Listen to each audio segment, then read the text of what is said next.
Simna Bidanshawa Amsaini Bromokundo Berekiri Taino, Naitunu Toka Sazuki Kisragitongo, Ojorani Hapangni Yakti, Tabok Chodo Kuditaka Rang, Tabok Zongzaka, Ojorani Hapangnayo, Hasteni Berekiri Tairogno, Hayoni, Mepo, Tishanani, Anna Harmonotino, Gurun Tiny, Berekiri Taisanamai, Bromokundo Berekiri Tainobo, Naikuni Bakati, Noha, Tal Tamromi, Samutang Tongoni.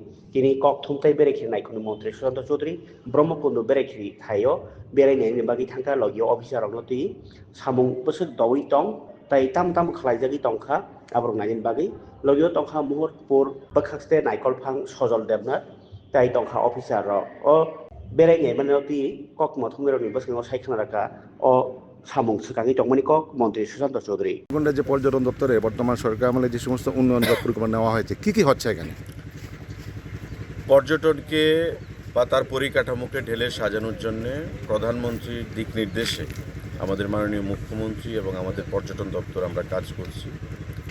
সারা রাজ্যের বিভিন্ন জায়গায় নতুন পর্যটন ক্ষেত্র তৈরি করা হচ্ছে, eco tourism, adventure tourism, spiritual tourism এগুলোর উপর। পাশাপাশি এক্সিস্টিং যে পর্যটন ক্ষেত্রগুলো রয়েছে সেগুলোকে নতুনভাবে নতুন রূপ দেওয়ার আমরা প্রচেষ্টা চালিয়ে যাচ্ছি। এতে করে government of India tourism ministry, আমাদের এশিয়ান ডেভেলপমেন্ট ব্যাংক, সিডবি প্রত্যেকেই special assistance government of India আমাদেরকে সহযোগিতা করছে। তো আজকে আমাদের এই ব্রহ্মকুণ্ড এলাকায় টোটাল আমাদের যে প্রজেক্ট কস্ট 14 কোটির উপর এখানে কাজ শুরু হয়েছে। আপনারা জানেন যে ব্রহ্মকুণ্ড একটা ত্রিপুরা রাজ্যের প্রসিদ্ধ স্থান।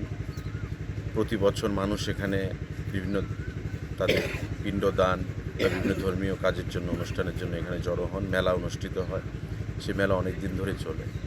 তো সাধারণ জনগণের কথা মাথায় রেখে পর্যটন দপ্তর আমরা সিদ্ধান্ত করেছি যে এখানে আমরা বেসিক যে অ্যামিনিটিসগুলো, সুবিধাগুলো সেগুলো আমরা প্রদান করব, যাতে করে একদিকে মানুষ সিজনে বা অফ সিজনে এখানে আসবে, এলাকার যুবক যুবতীদের এখানে কর্মসংস্থানের ব্যবস্থা হবে এবং মানুষ যেখান থেকে এখানে আসবে বিভিন্ন সুযোগ সুবিধাগুলো তারা পাবে, যেগুলো বিগত দিনে তারা বঞ্চিত হচ্ছিল যেগুলো। তো 14 কোটি টাকার উপর এখানে প্রজেক্ট কস্ট, কাজ শুরু হয়ে গেছে স্পেশাল অ্যাসিস্ট্যান্সে ভারত সরকারের, এবং আগামী বছরখানেকের মধ্যে এই প্রজেক্ট সম্পূর্ণ হবে। এই প্রজেক্ট কি করা হবে এখানে? যেমন লক হাটস রয়েছে, ফুড কোর্ট বা ক্যাফেটেরিয়া রয়েছে, টেন্ট থাকবে, ওপেন এয়ার থিয়েটার থাকবে, স্টলস থাকবে, পার্কিং জোন থাকবে। এই সমস্ত কিছু করেই যেগুলো বেসিক নিড মানুষের, সেই ব্যবস্থা আমরা করে দেব আগামী 1 বছরের মধ্যে। আরেকটা কথা, বিভিন্ন জায়গায় যে পর্যটন ক্ষেত্রগুলো আমাদের নতুন যে কাজ শুরু হচ্ছে বা বিগত পুরানো যে পর্যটন স্থলগুলো সেগুলো পুরোদমে কাজ চলছে, এবং আমি বিশ্বাস করি যে আগামী বছরখানেকের মধ্যে সারা রাজ্যে পর্যটনের মানচিত্রে আমরা একটা বিশেষ জায়গায় যেতে পারব। আচ্ছা, এখানে বছরে 2 বার মেলা হয়, রাস পূর্ণিমা এবং সংক্রান্তি উপলক্ষে, কিন্তু এখানে এটা একটা ঐতিহ্য ব্রহ্মকুণ্ডের, কিন্তু সেই জায়গায় এই মাঠটাকে ব্যবহার করে উন্নয়ন হচ্ছে। উন্নয়ন হোক, আমরা সবাই চাই, কিন্তু মেলার যে প্রাসঙ্গিকতা এটা হারিয়ে যাবে না এই উন্নয়নের পেছনে? দেখুন, মেলার প্রাসঙ্গিকতা তখনই থাকবে যখন মানুষ এসে বিভিন্ন সুযোগ সুবিধা পাবে। আজকে যে অবস্থানে রয়েছে বা বিগত সরকারের আমলে যে জায়গায় ছিল, মানুষ এসছে, একটা শৌচালয় নেই, একটা স্নানাগার নেই, একটা টিফিনের দোকান নেই খাওয়ার জন্যে। তো মানুষ আসে বিভিন্ন জায়গা থেকে। আপনার প্রত্যেক গরিব অংশের মানুষ তো আর এলাহাবাদ যেতে পারে না পিণ্ডদানের জন্য, গয়া যেতে পারে না, বা বিভিন্ন জায়গায় তারা যেতে পারে না অর্থ খরচ করে। তো ব্রহ্মকুণ্ড এই প্রাঙ্গণে এখানে তারা আসে মেলা প্রাঙ্গণে, এবং এখানে এসে তারা তাদের পূর্বপুরুষদের কাজ করে।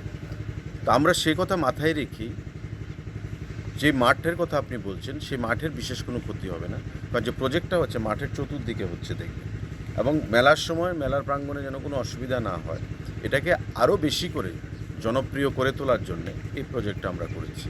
কারণ প্রজেক্ট কিন্তু গভর্নমেন্ট অফ ইন্ডিয়া এইভাবে স্যাংশন দেয় না, এটা গভর্নমেন্টের ল্যান্ড, ডিপিআর তৈরি হয়েছে, প্রপোজাল গেছে, ইন্সপেকশান হয়েছে, তারপরেই কিন্তু প্রজেক্ট স্যাংশন পেয়েছে এবং টেন্ডার আমরা করেছি।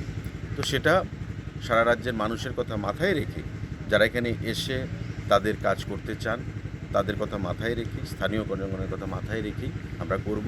কারণ এটা গভর্নমেন্টের ল্যান্ড, দীর্ঘদিনভাবে আনইউজড অবস্থায় এভাবে পড়েছিল, এতে করে মানুষের 2 পয়সা রোজগারও হয়নি, বা এলাকার বা বাইরের বহিরাগত মানুষ যারা আছে তাদের কিন্তু বিশেষ সুবিধাও হয়। সেই সুবিধাটা প্রদান করার জন্য এই প্রজেক্টটা করা। আমি বিশ্বাস করি এটা প্রত্যেকটা মানুষের